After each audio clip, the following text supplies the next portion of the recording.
વોરના ઝાડ નજીક આવતા એથી સત્યદેવનું પૂજન થતું હતું. એ આ રાજાએ જોયું છે. પૂજન કોણ કરતા હતા?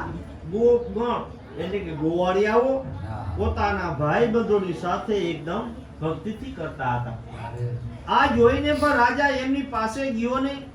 પાસે ના ગયો કઈ વાંધો નહીં, આમ છેટાથી આગેથી દૂરથી નમ્રતાથી નમસ્કાર કર્યા નહીં. તો પણ ગોવાળિયાએ ગોપગણોએ પૂજા કર્યા પછી પ્રસાદ રાજાની પાસે મૂક્યો છે. પ્રસાદ મૂકી બધા પાછા આવ્યા. પ્રસાદ ખાય પરમ આનંદમાં રહ્યા. આ બાજુ આ રાજાએ પ્રસાદ લીધો જ નહીં, ન્યા જ રહેવા દીધેલો. અને એ કારણથી એ ઘણું દુઃખ ને પામે છે. તેના પુત્રો ધન ધાન્ય આદિ જે કંઈ હતું બધું જતું રહે છે. ત્યારે રાજાને મનમાં વિચાર ઉત્પન્ન થયો કે મારું સર્વશ્રી સત્યદેવે ચોક્કસ હરણ કર્યું હશે, માટે હવે જ્યાં સત્યદેવનું પૂજન થતું હશે ને ત્યાં હું જઈશ. આવું મનમાં લાવી અને રાજા ફરીથી ગોવાળિયાની પાસે આવે છે. ગોવાળિયા પાસે ફરીથી આવી અને ભક્તિથી શ્રદ્ધાથી ગોવાળિયાની સાથે ભગવાન સત્યદેવનું પૂજન કરવા લાગ્યો છે. અને એ પછી સત્યદેવના પ્રસાદથી એ રાજા ધનવાન અને પુત્રવાન થયો. અને એ રાજા મનુષ્ય લોકના સર્વે સુખ ભોગવી અને અંતે સત્ય લોકમાં ગયો છે. આવું ઘણું દુર્લભ શ્રી સત્યનારાયણનું વ્રત જે કોઈ ભક્તિ પૂર્વક સાંભળે, કોઈ અંગીકાર કરે છે, તેને ફળ આપનાર શ્રી સત્યનારાયણ દેવ સમર્થ છે. સત્યના ભગવાનના પ્રસાદથી ધન સંપત્તિ પ્રાપ્ત થાય છે. દરિદ્ર હોય એને ધન મળે છે. બંદી ખાને પડ્યો હોય તો તે બંધનથી મુક્ત થાય છે. જેને ભય પ્રાપ્ત થયો હોય તો તે ભય થકી મુક્ત થાય છે. એમાં કોઈ પણ કારણ નથી. સત્યદેવનું વ્રત કરનાર માણસ આ લોકના સર્વે સુખ ભોગવી અંતે સત્યપુર એટલે કે વૈકુંઠમાં જાય છે. સૂતજીએ બ્રાહ્મણોને સત્યનારાયણનું આ વ્રત કહ્યું છે.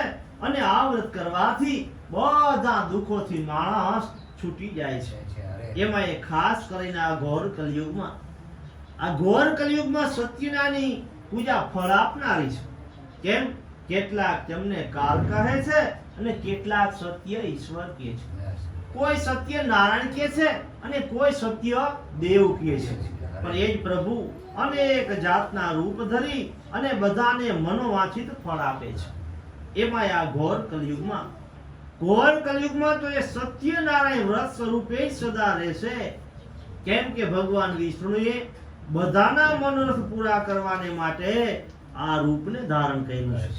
એ મુનીશ્વરો જે આ કથાનો નિત્ય પાઠ શ્રવણ કરે છે ને તેના સત્યદેવની કૃપાથી બધા પાપો નાશ પામે છે. એ મુનીશ્વરો, હવે હું જેને પૂર્વે સત્યનારાયણ વ્રત કહ્યું તેના પુનઃજન્મ ક્યાં ક્યાં થયા એ તમને કહું છું. મહાબુદ્ધિશાળી સતાનંદ નામનો બ્રાહ્મણ સત્યનારાયણનું વ્રત કરવાથી બીજા જન્મમાં સુદામા નામનો બ્રાહ્મણ થયો.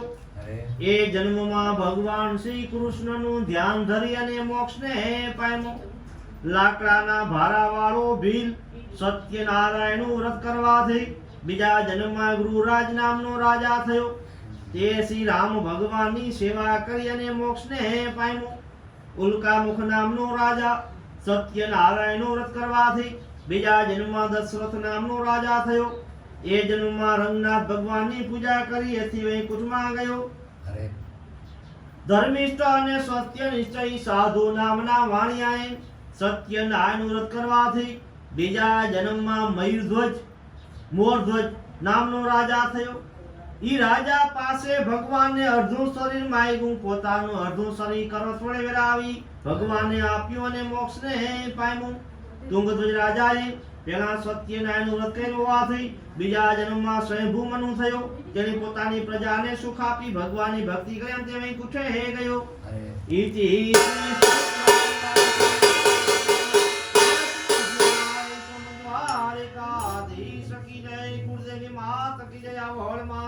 सत्याय मात की जय, सुरापुरा दादा की जय, सत्यनारायण भगवान की जय।